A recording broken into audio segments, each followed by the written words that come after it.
The Emperor of mankind is the Everchosen. Welcome, gentle listener. I am Baldermort, your faithful servant, and I wish to introduce you to the forces, factions, and events of the Warhammer 40k universe, the grim darkness of the far future, where there is no time for peace. There is only time for war. Now do bear with me today, for this is not as lavish or extended or probably coherent an entry as I would wish. But I have had severe back issues, so the lack of rest, the pain and effect of medication has dulled my wit somewhat. Hence, be cheery in the comments, but if you can, be kind. I am, so to put it, not at my best.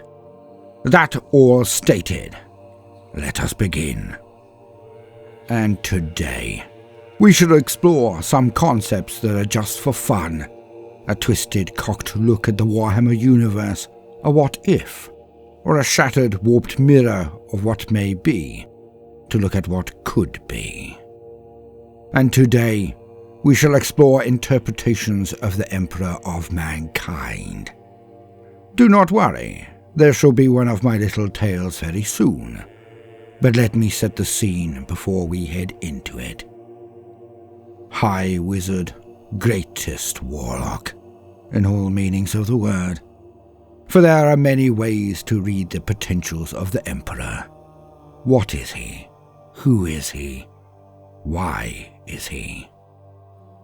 For as is so often mentioned, everything is canon, but not everything is true.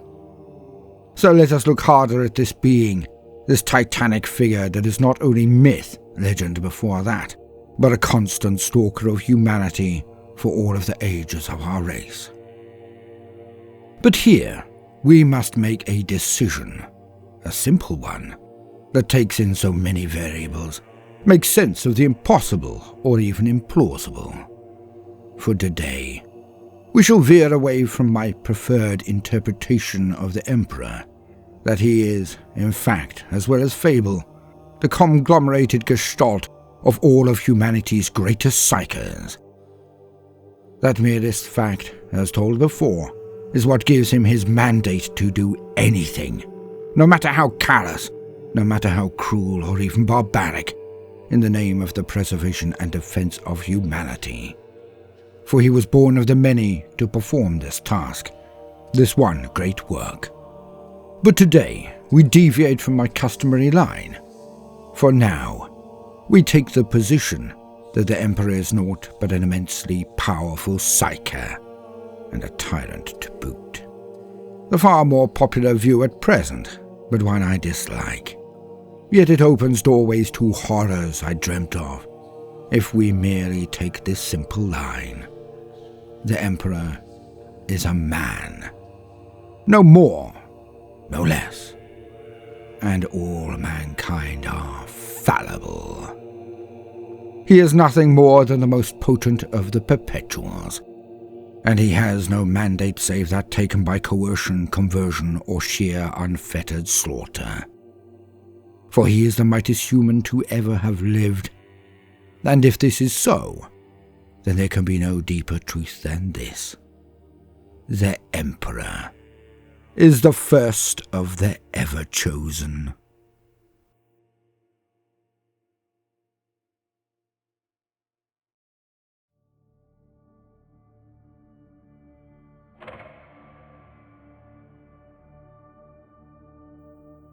I had had enough.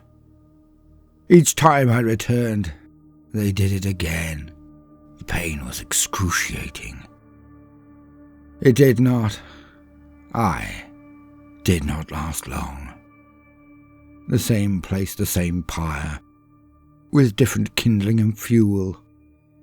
The same spot now burnt a black that could never be removed, never be cleared, where they lit me each time I denied them. The flesh burned, the muscles bubbled. I was never awake for long enough to even feel hunger. But enough was enough. This time, when the fanatic walked in. I did not spit in his face. I did not glare at him indignantly, bored, or even laughing mockingly. This time, I sat cross-legged on the ground and looked him dead in the eye. Then I nodded my head down and up again slowly. "Ready to talk now?" "Had enough," says he. "Just so," I reply. "That took longer than I expected, but we both knew this moment would come." Alas, I did not. I'd never been put to the question by one of your kind. Your methods are simple and direct, but very persuasive indeed. "Do not cheek me, heretic, or we shall have to warm you a few score times again to make certain you know where you sit. I am under no illusion. I am merely unable to lie. This is candour, not flippancy. More's the pity. If I'd been able to confabulate to dissemble, then I would not be sitting here with you." "Aye. The unclean often demands a price that outweighs the gifts they bequeath." "Ah. You believe I'm in league with the malign denizens of the immaterium." "Nothing could be further from the truth, I assure you." "Your supple flesh returned each morn is declaration enough, filth." "They left you too obvious to be hidden forever." "Oh, you would be surprised how long I have been hiding for. Servant of religion." "Servant of the god Emperor!" "No, I am afraid not. Well, come to think of it, perhaps you are now. Right. But it was not always so." "Blasphemy! Repent or you shall burn instantly." "You aren't going to do that now. We both know that. By all means, you will end me at my conclusion, but you will hear me. I was with him, you see." "Whom?" "You will know soon enough. Then you will buckle. Then you will ask me to stop to save your soul. But then your mind will swim, and you will cry for me to continue or even start again from the beginning. But I won't. And I will keep telling you things about him, until you want me to, will beg me to. Stop. Just listen. In the days or years to come, you will want to recall as much as possible, or you will end yourself. It is difficult to say." "Presumptuous scum!" "Oh, that will cost you. It'll cost you the knowledge, the burden of knowing his name. He has had so many over his time. Confucius, Moses, George, Siddhartha, gurus, prophets, and lamas. But his true name? It is Neoth." "What?" "Hush. You will need your strength. You will know as much as I can inflict on you. Listen. I was with him for so long. He was unlike any of us. We gravitated to him, his certainty, his passion. Sometimes we would clash. I would head off for a time, but I could never stay away for long. Well, not until he crossed the last lines, but that was practically recently. I, like so many of us, followed in his comet. We attempted to help him in his great work, his quest. It was always about him, his vision, his goal. He was unquestionably the strongest of us, but some said not the oldest. Yet he was a force of nature. He appeared throughout the times to guide humanity for a period, and there many of us were also, we lesser perpetuals. We were his aides, his generals when needed. Then we would follow him back into obscurity. But one thing always happened. It's easy to spot when time is behind you, a tapestry of records that one can see the pattern of simply by the studying. But we were in the moment. We did not see the weft being woven. A warrior poet earlier in time, a wise ruler or prophet were his later guises. He tried to teach them peace, tranquility, unity and virtue. This is what he claimed. Yet every time we went back into obscurity, back into the shadows, somehow he was always deified. Not immediately, perhaps, but regularly. All forms of faith would spring up around the guises of revelation, the name he took near the end. Many of these faiths were enduring and fanatical at times, and he studied what that did. I did not know it at the time, could not see the stars for the speed we were at, always onwards, always. We hid and planned, rose and returned, then disappeared again and again. From the first days of bronze, to iron, to the revolutions 3, agricultural, industrial and information. Then, onto the era of true progress.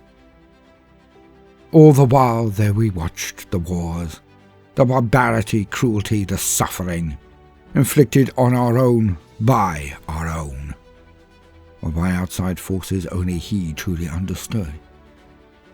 There was beauty and grace, and so much creativity in all of those epochs.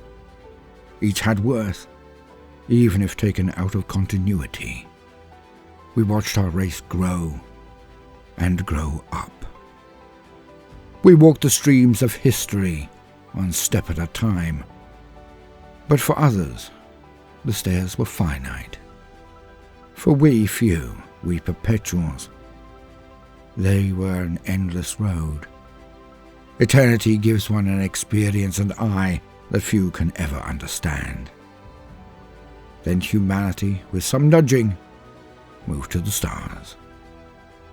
We stayed on Earth, what you call terror, until the advent of warp drives. Then the hunt went out into the stars. We never knew exactly what he hunted for. Signs, portents, old ruins, musty crypts, lost knowledge, and not of the technical kind, but the arcane, the ways of what he called the enemy. He knew them all and more. Every last spell, rite, cantrip, curse, or thaumaturgy. He knew all, from pre-Neolithic, sun, moon, steel, and even high magic. And if any human had ever been a practitioner, then he knew their craft, their wisdom. Yet the search went on, ever on. He hunted for a grail, a place, a corridor between here and elsewhere, behind the veil. He took this quest to the stars, but I was not there by then, not I. His plans made less sense the longer I was with him. He was becoming even more driven with each era we experienced, becoming more frantic and thus more bullish, more direct, less patient of delay.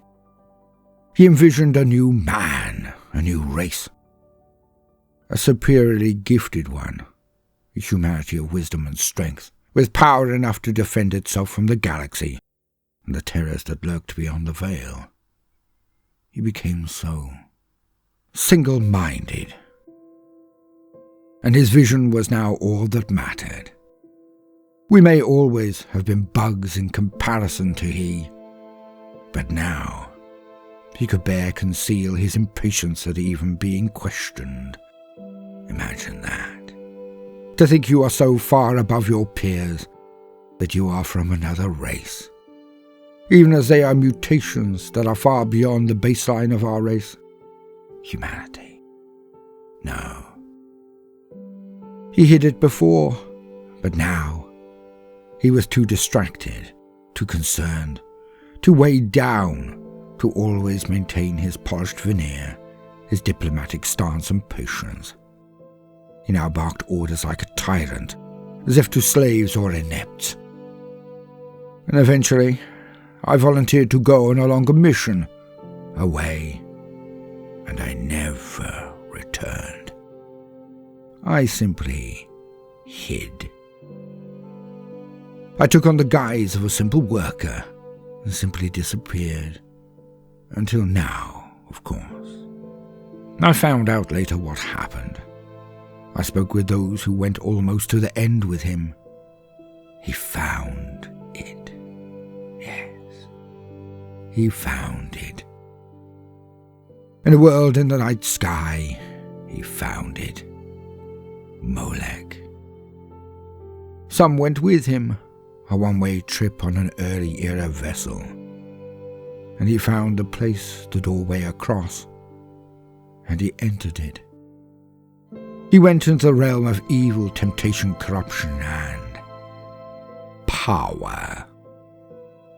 He walked in the warp, they said. He returned, but changed. None believed it, but he was even more of everything. And it accelerated. But I have few details of then, for the dark times began, old night. And all we knew, all we had witnessed and helped to grow, in the matter of mere centuries it was all lost. The galaxy itself had seemed to turn on us. And then, millennia later, his response plan came into being. He threw off the shadows again. He came to the fore again. And he would lead humanity again. But his plan, it was flawed, as it was built on a lie. It was built on sand, borrowed power, stolen secrets. And it came down when they saw his treachery. That is what so many have been told, what we all believed. He was ours. He was the most powerful of us. He had used them. Or had he? And now, so many again fell to his worship. It swept across the stars of the galaxy near entire. All pray unto him. All feed him their pain, their fear, their hope, their anger, their need for righteous vengeance. He always stated he was but giving them a light, a north star by which to sail, an example. Yet, you see, they all ended up worshipping not the message, but the messenger. He always knew what he was doing. Always. He knew. For he... Please, enough. Do not complete your line. I must. Please. For he is the master of mankind.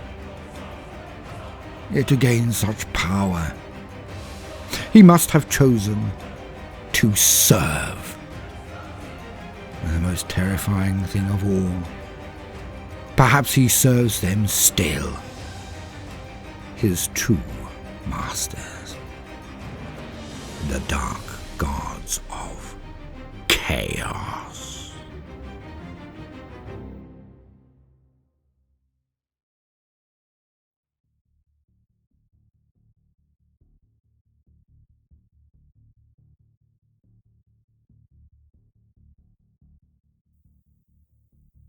Now, do recall that all I relate to today is pure conjecture, a fun look at what could be, not what is. So, let us now discuss in brief that unholy position, that exalted rank amongst the forces of chaos that underpins my entry. The Everchosen. What is it? Once in an era, once in a lifetime of lifetimes, the stars align, and one of the mortals born of the realms is different. Some of these phenomenal individuals serve good. They rally shattered armies around them, bring hope where all is lost. They stand before the darkness and say, "No more!" Such fulcrums of fate, beings touched by destiny. They can change the entire universe. Sigmar is one, but there have been so many before him, so many after. They stand against the mind-bending and soul-quenching power of the terrible lords of chaos, the gods of the warp. Yet, wherever there is light, there is equal chance of darkness. As some of these oh-so-special mortals are born, who are touched not by the light, but claimed by the taint, subsumed by the evil of that realm and its terrible masters. More often, this has been in the world that was, or the realms that sprung from its broken heart, the Age of Sigmar. Yet the Warhammer universes are linked. They are truly one. And that which occurs in the one universe is attached to the rest via the Sea of Souls, the expanse which is the immaterium, the warp. So we see that the actions of the dark gods, their great game amongst themselves, takes place not just in the grim darkness of the far future, but in the lesser realms also. Lesser may have many bulk, but, as I have expounded before, I truly believe that the Warhammer 40k universe is the first. It is where the gods of chaos were birthed, where they always existed in history and setting of the world that was and the Age of Sigmar.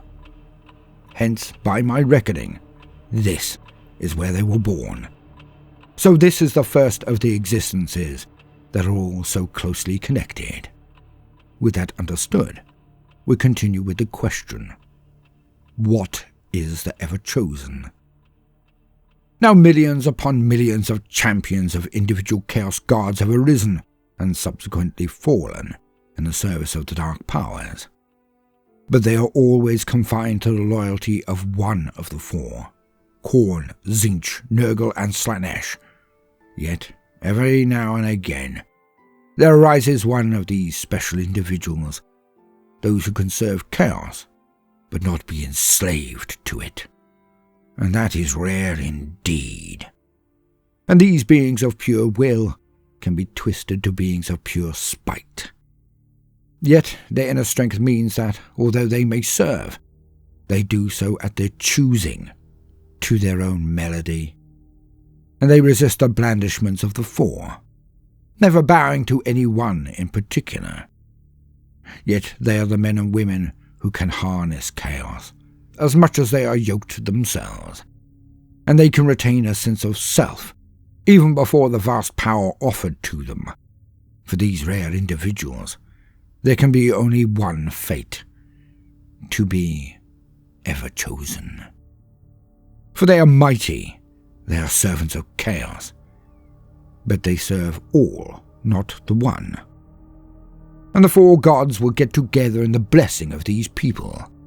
They will bless or curse, depending on your perspective, with powers and might from each of the gods, but in equal measure.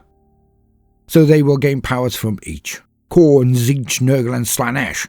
These vicious men are then dubbed the Everchosen, for they are scions of not one, but all of the gods combined. And when this occurs, the realms bleed. For the power of chaos is so vast, their legions so endless, that it is not truly the veil between real space and the warp that holds them back. Not really.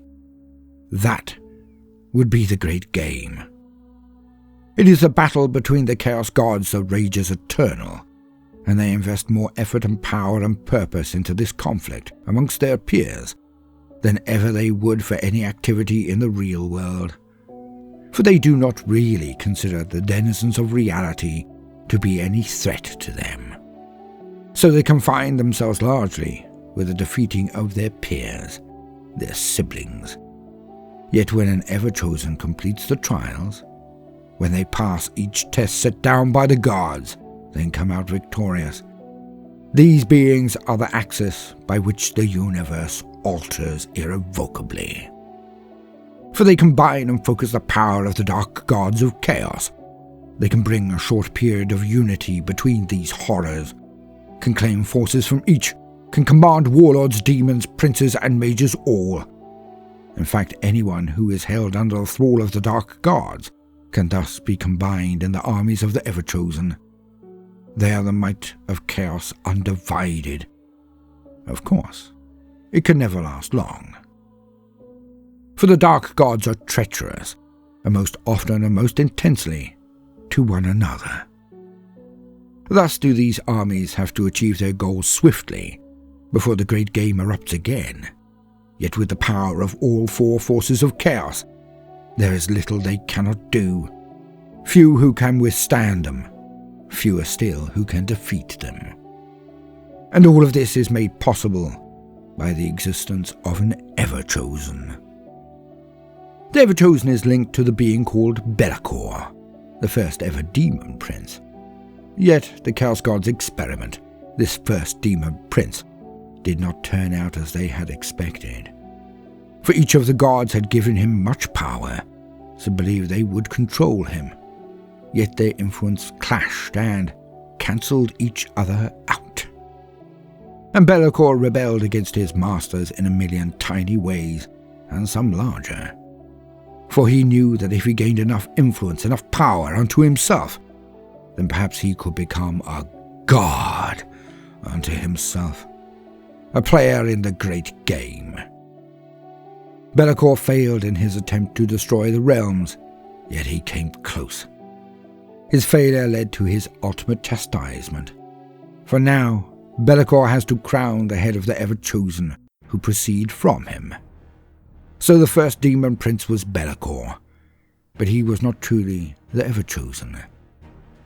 Yet they are so similar that some can be confused, because to all intents and purposes, Baldermort acted almost as an Everchosen, for he led chaos undivided. Yet he was too much the demon, not enough mortal. And thus, when the energies of the immaterium, the warp, blew low, he was banished back to that dimension, and hence the Everchosen would forevermore be a mortal, so that they required no well of power, no warp source to maintain them in the real worlds. Gifted with power from each god, they were never elevated unto true immortality, to demonhood. This way, they could lead, no matter the strength of the winds of magic, and there have been many before in the old world. Morkar the Uniter, Vengel, Khardun the Gloried, Asofar Kul, and then, finally, to Archaon, herald of the end times. Each crowned by Baldermort at the behest of the dark gods, each brought pain and misery and slaughter to the world. Yet, I think they are later. I believe they are shallow copies of the one true Everchosen, the first and most powerful of them all, who resided in the first universe of the Warhammer settings, the 40k timeline. And now I shall present my case. The Emperor was one of the first of the Perpetuals, immortal human mutants that walked throughout time. They were often gifted with psychic powers, a connection to the warp, but he was also the strongest of them, by a margin so wide that his consort Erda claimed that all of the other Perpetuals could not have faced him in open conflict, not even combined. And the Emperor was born at the end of the Stone Age. Before the Iliad, the Odyssey, he was born. And he gained power and strength, began to understand his abilities as the years dripped past, and he never stopped searching for greater power, for arcane and temporal knowledge. He knew every form of magic known to man, for he had either been present or studied them later. Hence, I call him the most powerful and knowledgeable wizard who has ever lived. And even the Eldar admit he is mighty, not just in power, but also in skill. Even they, who had studied the powers of the Dark Ones for millions of years. Of course, these wisdoms were gained when the Dark Ones were not fully formed, for it was humanity that gave them true form, to shape. It was, in 3 of the 4 gods, they, humanity, that gave them sentience. Yet the Emperor was so powerful, he predated them all.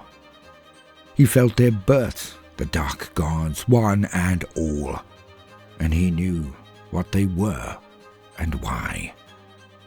But when a Chaos God is born, they exist in the warp, which is connected to all things and all times simultaneously. Hence, after their births, each of the Dark Gods had always existed. It is why we have Slaaneshi hordes hidden behind walls constructed by Necrons and Eldar in the days around or after the worst of the war in heaven. But Slaanesh did not exist then. But as soon as she was birthed, she existed in all times. Hard to compromise, but inevitably true in the grim darkness of the far future. And the Emperor had weathered every plague sent by the Grandfather, had performed every form of butchery known to the greatest god, Khorne, and the Emperor had the most sublime of minds, the most penetrating of cognitions. The Emperor sought perfection for his race, for that was always his goal, projected to his allied perpetuals at the very least. Humanity was too weak to defend itself from the powers and temptation of the dark gods, and they were on the verge of an evolution into a newer form, one actuated, finally, in the psychic awakening. Hence, the Emperor was attempting to bypass the eons it would need to evolve humanity naturally. He wished to form the race into something stronger by far. He always claimed this was his goal. But what if it was a lie? For Chaos does not really wish the destruction of this universe. What would be the point? Others have done this in other worlds, and have reaped no benefit. For the dark gods feed on the souls of mortals, so if they were to destroy the mortal realms entirely, they would not have won. They would have signed their own death warrants. For the emotions of humanity and all conscious sentient beings in the universe form them, feed them. So Chaos does not truly wish utter destruction of all. They wish a state where they rule, but all is chaos. Wars and plagues and plots and perversions for all eternity. This is their paradise.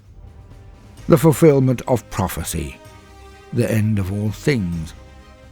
When this is said, it does not mean obliteration of real space, but the overlaying of the warp onto the material world, so demons and gods can walk unfettered amongst the new combined dimension and rule over their fodder directly. So I state that the Emperor is no savior in this interpretation. He is a wizard of endless power, endless knowledge, near endless ability. But let us get even closer to this vision of the truth, for what few know is that the Emperor met the dark gods. He parleyed with them. Nothing is surer. When humanity went out into the stars, the Emperor and his closest perpetual allies went with them, for he had identified a place where he might be able to commune with the forces he stated he feared so much. A ship on a one-way mission, no ability to turn around and return to Earth. Not back then. It was sent out in the early Long March period of humanity's expansion, and he took flight with one, and he went to a world called Molech, and there he did indeed find a portal, a doorway into the warp, and he went through it. He returned only hours later, but time has no meaning in the warp, as the Lupercal found out and explained to his brothers later. But he was changed, the Emperor, on a fundamental level. He was more powerful, more able, more wise, more astute. More. But why? The Emperor would claim that he has somehow outfoxed the Chaos Guards, that perhaps he lied to them, and that is why they call him the Anathema, the Great Betrayer. The usual party line is that the Emperor stole this power from them, stole the knowledge to make his Primarchs, who then led to the creation of his Space Marines. Yet, do we actually believe this? An immortal being of immense power, aye, he was. But could he outplay Tzeentch and Khorne and Nurgle at the same time? He lied to Tzeentch? Really? Hard to swallow indeed. For there is an even more simple and stark possibility that offers the answer. The Emperor did not best the Chaos Guards. He performed their trials. He proved himself able and to be a worthy receptacle for their power. And he knelt to them. He, Neoth, the Emperor, was the first Everchosen. For he was in a universe at that time that did not even have Slaanesh in it, for she burst into life millennia later, causing the fall of the Eldar, or more accurately, their fall created her. But the Emperor holds all of the trademark abilities and traits of the Everchosen. Able, driven, iron-willed visionary, and, after so long as a mortal, seeing things from hawk's eye view, always looking down on the people he professed to be attempting to save. He had the callousness of a soulless man, of a god, looking down on his peons. His actions in the Unification Wars and the Great Crusade more than prove this.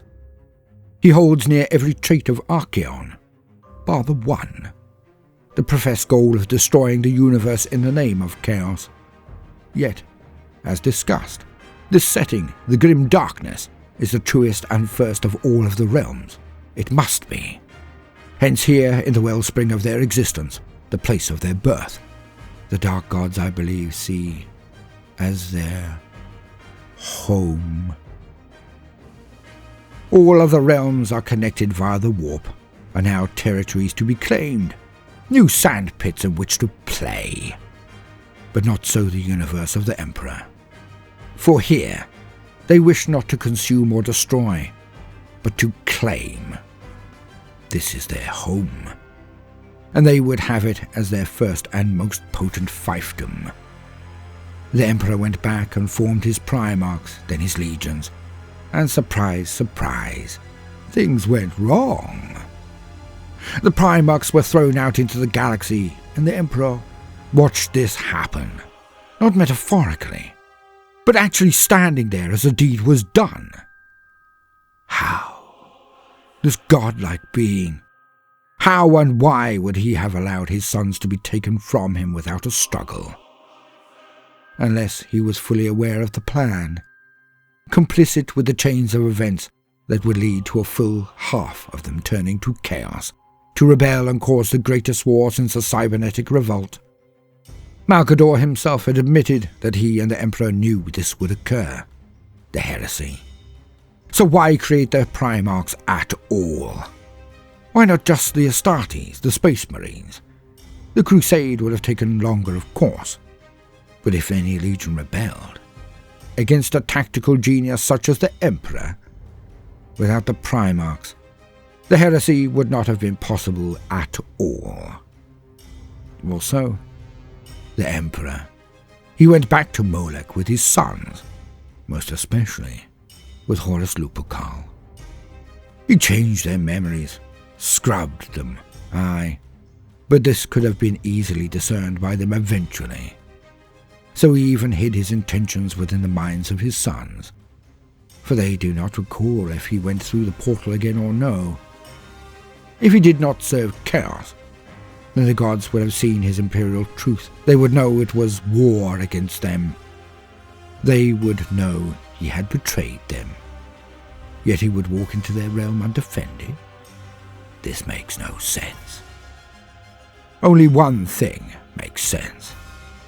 If he was reporting back to them, returning to show his progress is working, so to put it. Yet by showing Horus this world, even if the memory was suppressed, it would somehow take effect on them. The proverbial trail of treats to the trap. Or perhaps, just perhaps, he had returned to Molech to gain the patronage of that being that did not even exist when he first struck his bargain. He returned to gain the blessings of Slanesh. The Emperor could well have created his Primarchs for the excuse of rebellion, for the excuse to tear the universe apart and give half of them to his true masters. A long defrayed down payment for the knowledge to make them in the first place. Half. And some might say, the better half to boot. And now we sum up.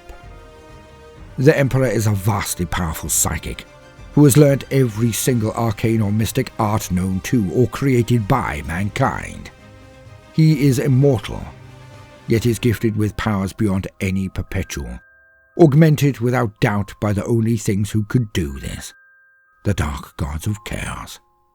And if we were not the gestalt souls of the Neolithic shamans of humanity, if he were just a powerful being, a mutant, then he would have no real reason to deny the gods.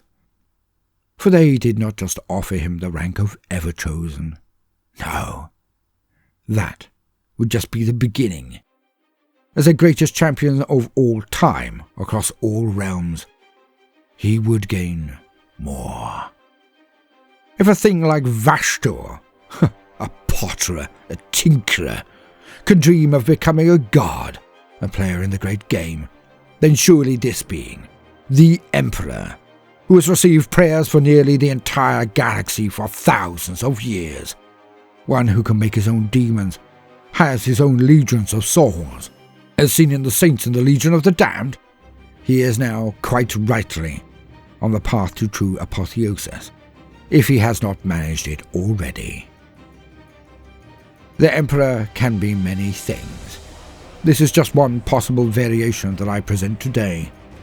But know this: if he is not the spiritual liege and defender of humanity, if he is not the ultimate weapon of the Old Ones, as he was birthed by Ka, the last of their number, if he is not the combination of all our mystic power, a living avatar of the spirit of humanity, if he is not these things, if he is, as is being projected more and more in the lore of late, just a Highlander-esque immortal psychic, then every detail, every action, everything we know about him clearly points to this one conclusion. The Emperor of mankind is the Everchosen. And soon, if not already, he will be the fifth god of chaos.